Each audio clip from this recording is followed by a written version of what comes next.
Can you tell us a bit more about like the basic gown cuts that every bride should know, and basic body types? Which one would match which one? I mean, maybe don't overwhelm us with too much. Just tell us what we need to know. So commonly there are three types of gown cut, which is mermaid, A-line, and ball gown. So during the consultation with our bridal specialist, right, we will allow our bride to try on three different cuts to determine which one suits them better. And other than that, actually we have just launched a new technology named FX Mirror. It is an augmented reality technology which allows the bride to visually change their gown in less than 2 seconds. Okay. So within a very short period of time, like brides can keep changing the gowns and imagine how they would look like. Yes. Visually in front. Yes. It will be a screen that they'll be looking at. Yeah, there is a big screen in our shop. So what the bride has to do is they just need to stand in front of the screen. The FX Mirror will take their measurements, and through the screen, she can actually put on some dresses and visualize it like that. Yes. That sounds really fun. Do you have that for men as well? Oh yeah, we do have collections for men as well. So they can try on the suits yes. without putting them on. Yes. Okay. I think that would really be helpful in terms of helping them visualize how they will look and how maybe they can match their suits together with the brides. Yeah? Yes. Okay, so say today if a bride comes in to La Belle Couture and asks you to help her with her gown, so can you list down like what are the steps from the start to the end? When a couples comes in, right, usually we would start from a consultation. We would ask them some question related to their wedding venue, or if they have any theme, and then after that we will let them try on some basic cuts. We'll let them try on 2 to 3 basic cuts to help them determine which cut suits them better. And then from there, we can further understand on what they really need. Do they want to have made to measure, or do they want to take off the rack? This is something they need to decide from the start. Yes. So that it will be easier for us to customize a package for them. So after they confirm the package, what's next? After confirming the package, they will be assigned to a bridal specialist, which will take care of them from the start to the end. So what the bridal specialist will do is they will have a consultation, a meet up with them, probably 6 to 9 months before their wedding, and then during the consultation, they would ask the couple some questions of probably the gown, what kind of gown that they like, or is there any things that they must avoid during the gown selection. For instance, maybe the couple they are not allowed to wear black color or some certain color, right? So all these the bridal specialist will take note, and during the meetup also the bridal specialist will take them through the whole process on the number of appointments they should come, and then fix some dates so that the couple can fix their own appointments. If they need to take leave, they would do the arrangement, right? Yeah. Gown selection appointment sounds like that's a very important appointment, right? Yes. Usually, how long does it take, and what happens?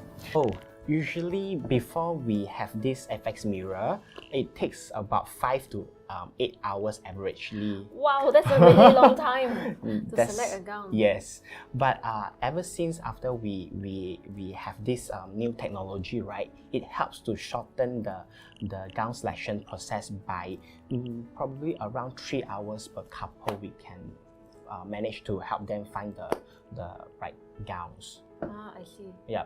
So Lucas, can you share with us some common mistakes that you see brides do, right? That would probably cause them a lot of stress and agony, right? Normally, the bride they would bring some friends, or maybe more than 2, right? Bring them along for the gown selections, but for me, I wouldn't advise them to do so, because having too many opinions, right, actually it doesn't help them to choose the gown, whereas it actually make them even more confused. I see, because it's hard to balance everyone's opinions, right? Yes, yes. So what about like trying dresses, right? Is it the more I try, the better it is? A lot of people would think so, but I would say the more you try, the more confused you get.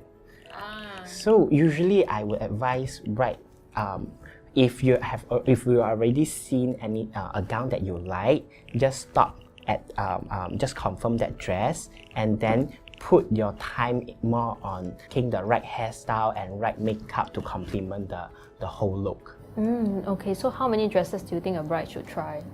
Actually, there is no fixed number, but actually there is formula, a way of trying the gown. Okay, you have to tell us that. Like I said, right, the cutting is very important. So when the bride comes to us, we will ask them questions. For instance, the venue that they have, all this, right? And then after that, we'll let them try different cuts. Because in terms of choosing the gown, I think the cutting is more important than the design. So after they find the right cut, right, then from there, we will let them try on more designs. Of the same cut? Of the same cut to find the right one. So the number one thing is really to find the right cut. Yes. If you find the right cut, then you look at other things, right? Yes. If not, then no point. You might get even more confused. Yes. I see.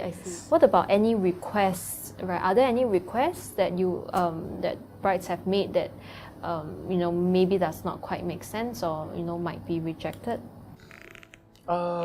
Requests. Yes, I would say this probably on the photography part, because some of the bride, right, they would find photos online. Probably they will find photos from overseas, right? And whereas their photo shoot is in local, they might want exactly the same feeling, right? Even the gown is it's different, and even the scenery, the whole thing is different, but they want the same effect, right? So I would think that this is probably something that brides should take notes, because if you are doing a pre-wedding shoot in Singapore, when they are doing research, right, try to find photos which is local. And so that is more relevant to the shoot. Right. Yeah. So the same goes for like brides who want to recreate gowns to look like what it looks like in the magazines too. And for the makeup as well as the hairdo, because most of the couple nowadays they will go to Pinterest and find hairstyle, right? But usually the hairstyle that they find are mostly from Caucasian brides. And their hair, for Caucasian bride, their hair texture and hair color is very different from Chinese or Asian bride. Because for Caucasians, their hair tends to be more thinner, and the color is usually more lighter. So the effect that they have on them would be different from the effect that we Asian bride do, because Asian bride normally have dark and thicker hair. Okay, so the whole effect will be quite different from what we see online. I see. Okay, so when you're talking about the whole look, right, you're talking about the hair, the makeup, the accessories, and also the shoes, right? So when it comes to the shoes, what's the good height or color that brides should be wearing or buying? For the shoes, I would say maximum a bride should get is 10 centimeters, which is about around 4 inches. I think that would be the maximum. 3 to 4 inches. Yes, 3 to 4 inches. Right. Because I encounter some petite bride, right? They want to look taller. They get higher than that, about 5 to 6 inches. But on the actual day, when they really walk in the shoes, right, it's very hard. Very hard, yeah. I see. So what color should they be buying?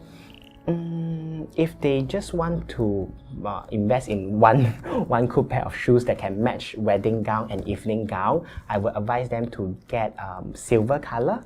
Can you share with us an experience of how you've helped the bride solve an issue? Yeah, sure. I remember there was once I had this plus size bride, and when she came for gown selections, right, she chose a tube evening gown. Like a sweetheart. Yes, okay. Yes. And I remember she brought 2 bridesmaids along with her, and the groom, of course. And every one of them, they said the gown is nice. But to me, I can see that I could see that the bride, she looks uncertain. But You can feel that. Yes. Okay. But I never asked her. I never asked her at the point of time. Did she choose a gown that her bridesmaid thought was nice? The bridesmaid and the groom said it was nice. But you felt that she wasn't happy? Yes, Okay. yes. And then after they went home, right, 2 days later, I gave the bride a call, asked her, because the bride, she was actually quite shy. Sort of things she didn't really tell me until I really gonna ask her, right? So during the phone call, I asked her, I said, hey, that day when you came for the gown selections, I know everyone said the gown is nice, but to me, it seems like you look really uncertain. So I asked her, is there a reason why? Then she said she likes the gown. She's okay with everything, the color is fine, but she just felt not comfortable for exposing her shoulder and her arm. So when I knew that, then okay, after the phone conversations, right? Because 2-3 days before the photo shoot, there will be a fitting to try on the gown that she chose, right? So before that, I went to our fabric store to find a similar colored tulle. And then I added an off-shoulder for her without her knowledge lah. So when she came for the gown fitting, right, she put it on and she was really happy and she was so touched. And ever since, whoever in her family or friends that want to get married, right, the first people they would think is that she would definitely bring them to LaBelle. Wow. I think it's because you managed to ask and understand something that she wouldn't have dared to voice out. And I think sometimes it's very important for brides to be able to share that concern, right? Yes. Because sometimes in front of so many people, maybe it's not as convenient or you feel a little bit embarrassed to say that. But I think to be able to articulate your concerns, even if it's a little bit embarrassing, it's actually quite important, isn't it? Yes. To be very open. Yes. Yeah, especially sometimes when they bring along too many people, right? Everyone say that gown is nice for them themselves. They will be peer pressure. They will feel the pressure to say okay, right? Yes. So Lucas, how can a couple best work with a bridal boutique to get the best out of it? Oh, I would say that because since you guys have already taken out the package, right? I would say that please put trust on the bridal boutique, and because usually you'll be assigned to a wedding specialist attached to you, right? So during the gown selections or whatever, during the whole process, right, is that if there is any concerns or question, or just ask the bridal specialist, be open to them, because they would give you their professional advice, and then this would save you from asking from a lot of people probably without any experience in wedding industry. Is it because the bridal specialists, they've seen so many different ladies getting married, wedding dresses before, so it makes sense to get their experiences, right? Yes. And their opinions, right? Yes. I see. So really to take full advantage of the experience of the bridal specialist rather than trying to find out answers on your own. Yes. I see.